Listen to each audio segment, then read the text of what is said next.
Hello guys. आज आपको बताने जा रहा हूँ इंडियन सिटीजनशिप एक्ट 1955 के बारे में।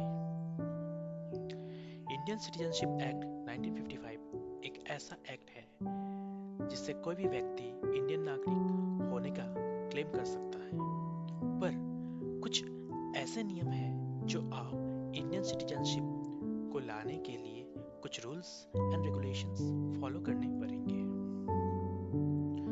हेलो फ्रेंड्स, आपका स्वागत है आपके अपने चैनल में। चलो आज जानते हैं इस वीडियो के माध्यम से कि नया एक्ट 2019 आने से असम के लोगों को और उन्हें असम एकॉर्ड 1985 में क्या इफेक्ट हुआ या नहीं। इन्हें जानने की कोशिश करते हैं कि सिटीजनशिप लेने के लिए क्या प्रक्रिया है। 4 तरीकों से मिलती है किसी भी व्यक्ति को नागरिकता। पहला, बाय बर्थ जो कि जन्म से। दूसरा, बाय डिसेंट जो कि वंश द्वारा।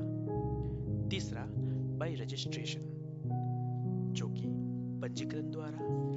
और चौथा, नेचुरलाइजेशन जो कि प्राकृतिकीकरण द्वारा। चलो अब डिटेल्स में जानते हैं बाय बर्थ के बारे में।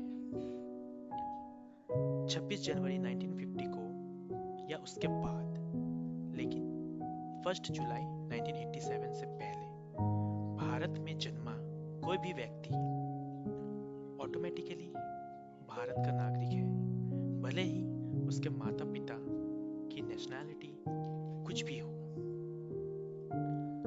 1 जुलाई 1987 से 2 दिसंबर 2004 के बीच भारत में जन्म लेने वाला ऐसा शख्स जिसे जन्म के समय उसके माता या पिता में से कोई भी भारतीय नागरिक है तो वो भारतीय नागरिक कहलाएगा। 3 दिसंबर 2004 के बाद भारत में जन्म लेने वाला कोई भी व्यक्ति जिसके माता पिता दोनों भारतीय नागरिक हो या कम से कम कोई एक भारतीय नागरिक हो और दूसरा इलीगल माइग्रेंट ना हो, तो वह भारतीय नागरिक कहलाएगा। चलो अब जानते हैं कि नागरिकता मिलने की दूसरा तरीका जो कि बाय डिसेंट नाम से जाना जाता है, जो कि वंश द्वारा। पहला, ऐसा व्यक्ति जिसका जन्म 26 जनवरी 1950 को या उसके बाद भारत के बाहर हुआ है, लेकिन उसके माता पिता भारतीय नागरिक हो। दूसरा, ऐसा व्यक्ति जिसका जन्म 10 दिसंबर 1992 के बाद और 3 दिसंबर 2004 से पहले भारत के बाहर हुआ हो और जिसके माता या पिता में से कोई एक भारतीय नागरिक हो।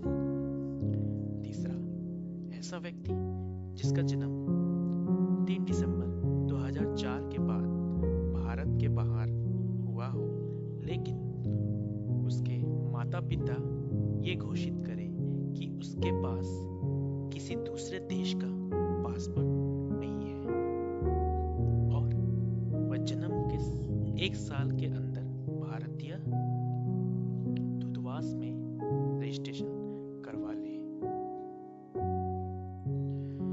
चलो अब जानते हैं तीसरा तरीका भारत की नागरिकता पाने के लिए, जो कि बाय रजिस्ट्रेशन से मिला जाता है।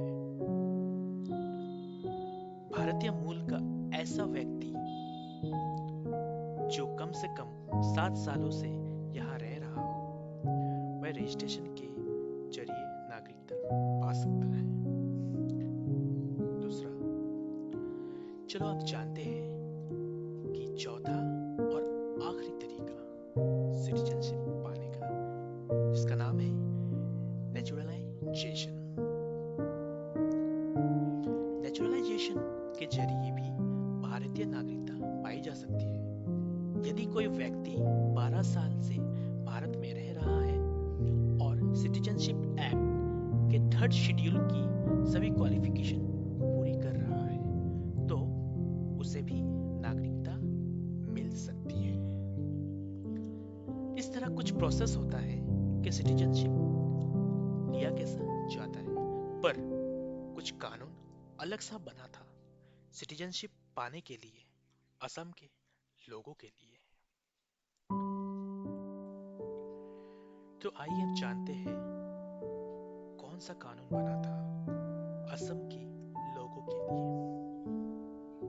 पहला, असम अकॉर्ड 1985 में बांग्लादेश से भारत में होने वाले लोगों को आने इलीगल माइग्रेंट के खिलाफ चलाए गए आंदोलन के बाद बनाया गया था।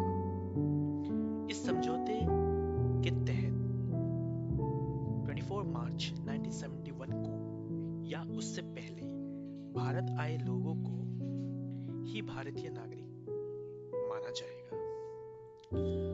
असम के लिए सिटीजनशिप पाने के लिए कट ऑफ डेट 24 मार्च 1971 रख दिया गया।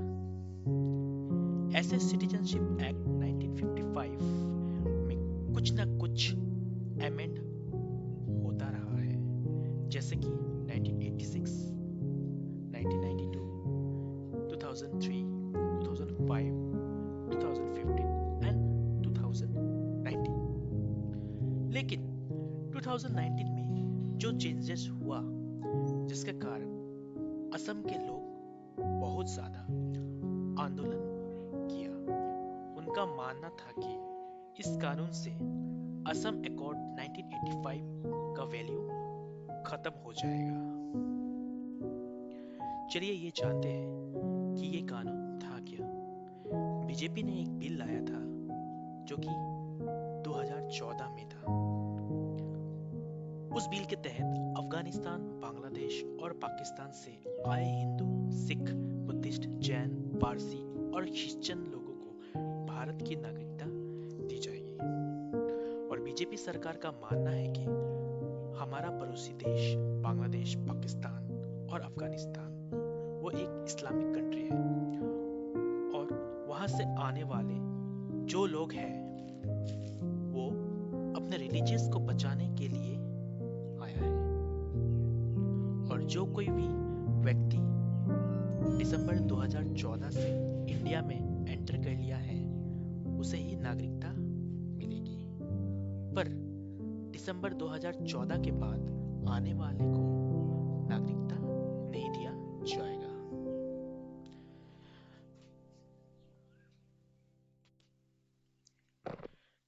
जो यहाँ पर आ चुका है दिसंबर 2014 के अंदर, वही व्यक्ति नागरिकता प्राप्त होंगे। उसके लिए कट ऑफ डेट दिसंबर 2014 रखा गया है। असम के लोगों को लग रहा है कि इस बिल से असम अकॉर्ड 1985 में इफेक्ट हो रहा है। धन्यवाद।